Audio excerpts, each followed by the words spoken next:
If you know sorting, then you already have 50% of the information that you need to also know how to do filtering.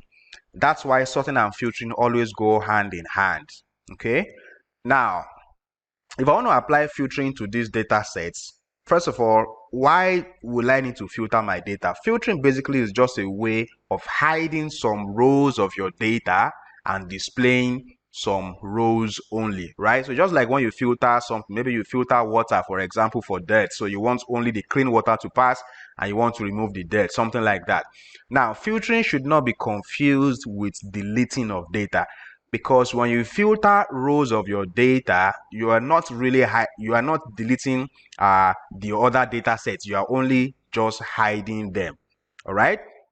So for me to apply filtering now, it means I'm going to have to be on data tab. Then I want to enable my filter button. Now, once my filter button is enabled, I can see that drop down like we have seen during sorting as well. Some of the reasons why you may want to filter your data can include that maybe you want to hide some rows and focus on some rows, probably because you want to copy only parts of the data and you don't want, all of the data set to be copied with the parts, right?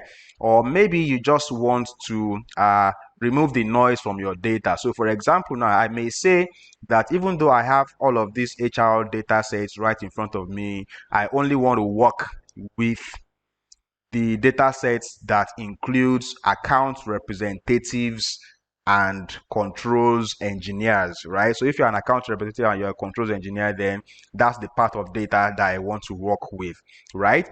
It could be because I want to copy that data set and use it somewhere else, or it could be because I just want to focus on that area alone and declutter my data, right? So once I have the drop down on each of the headers, I can go to click on the drop down for my job description, for example.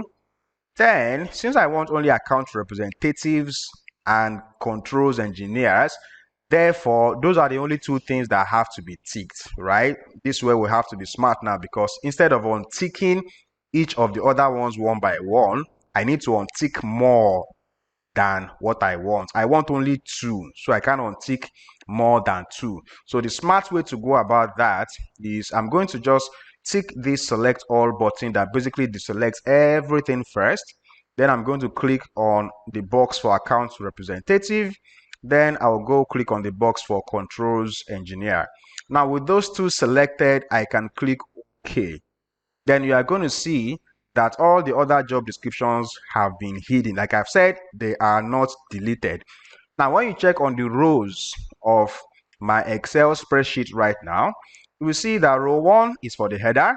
Then currently showing are rows 2, 3, and 4. But then rows 5, 6, all the way to row 14 are hidden. They are hidden because they don't meet the criteria of my filtering. So my filtering wants me to focus on anybody whose job description is account representative or controls engineer. So anybody who doesn't meet that condition or that criteria is not going to be a part of what will be displayed in Excel. And again, remember, I haven't deleted all those things. They are just hidden.